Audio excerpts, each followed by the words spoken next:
مامجەلال پشت و پەنای وەرزشکاران. هەڤاڵ مامجەلال جگە لەوەی کاری سیاسی و دیپلۆماسی کردووە، پاڵپشت و خەمخۆری سەرجەم بوارە هونەری و ئەدەبی و ژیاریەکان بووە.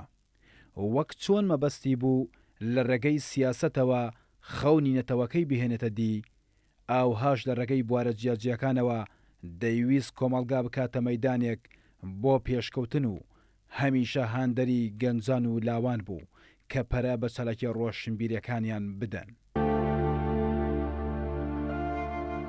هەوێن و هێمای هاوسەنگی چەپکە گوڵی فرەڕەنگی، شێری کاتی سەختی و تەنگی، هەمیشە هیوای یەکدەنگی. ساڵی 1992 یادی 36مین ساڵ ڕۆژی دامەزرانی یانەی وەرزشی سلێمانیمان کردەوە کە ناوەکانمان خوێنەوە نزیکەی 50-60 کەس وتی ئەمە حیزبە یانەیە. بەڕاستی ئەوە زۆر ورەی بەرزکردینەوە. لە ساڵی 95 جاویستمان لیژنەی ئۆڵمپی دروستکەین، لیژنەی ئۆڵمپی کوردستان. چوین بۆ لای بەڕێزی لەگەڵا دانیشتین ئامۆژگارێکی گەورەی کردین وتی پێتان بڵێم ئێوە لیژنەی ئۆڵمپی خۆتان دروستکەن و منیش پشتیوانیتان دەکەم و بەڕاستیش پشتیوانێکی گەورەی کردین.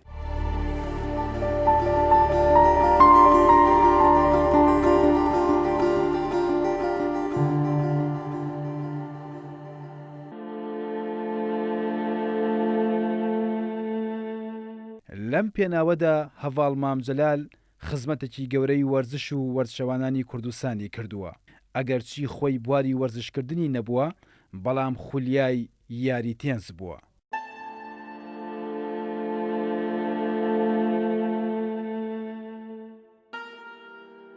ئەم پیاوە مەزنە هەر لە سەرەتای ڕاپەڕینەوە پشتیوانی لە وەرزشکاران کردووە.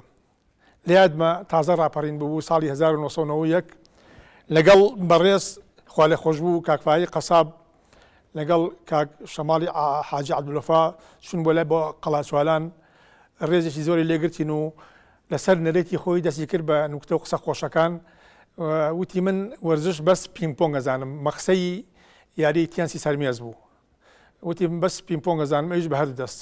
هەر ئەو کاتە یارمەتێکی باشی هەردوو یانەی سلێمانی و سیروانیدا.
هەڤاڵ مامجەلال چەندین جار ئەرکی نۆژەنکردنەوەی یاریگای سلێمانی لە ئەستۆ گردووە.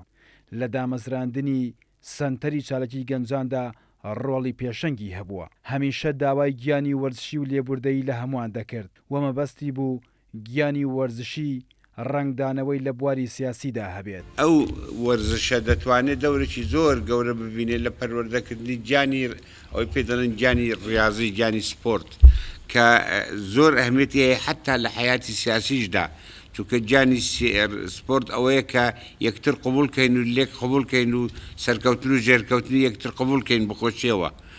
ئەو گیانە لە کۆمەڵی ئێمەدا پەروەردە ببێت و پێکەوە ژیانی خەڵک وەرزش دەتوانێت باش و چاکتر لە لایەنەکانی تری سیاسی بیکات، چونکە لە وەرزشە اختلافاتی گەورە نییە لەسەر بیر و باوڕ و بۆچوون و شعار و دروشم و حکومڕانی و ئەوەی تیان نییە. وەرزشە یاریەکەیە، یاریگاکەیە و تۆنیەتی جێبەجێکردنی ئەو ئەرکانەیە کە لە ئەستۆی وەرزشکارانە ئەوە دڵخۆشکەرە کە ئێوە لە کەرکووک توانیتانە ینی کاری فرەنەتەوەی بکەن و هەروەها دڵخۆشکەریشە کە یاریزانی کەرکووک گەیشتونتە عاسی عێراق و وڵاتانی ئاسیا و دنیا ئەوە زۆر زۆر دڵخۆشکەرە.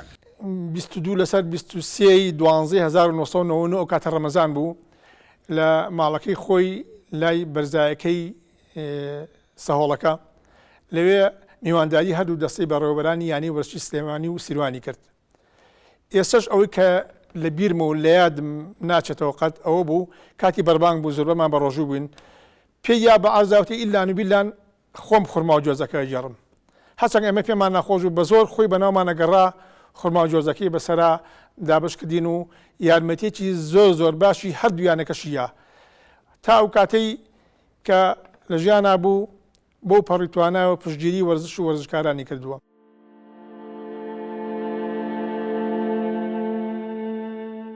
هەڤاڵ مامجلال هەمیشە لەگەڵ ئەفراندن و داهێناندا بوو لە گەنجان و لاوان نزیک دەبووە بە ئەزمونە دەوڵەمەندەکەی و دڵە میهرەبانەکەی بەشداری چالاکیە وەرزشیەکانی دەکرد.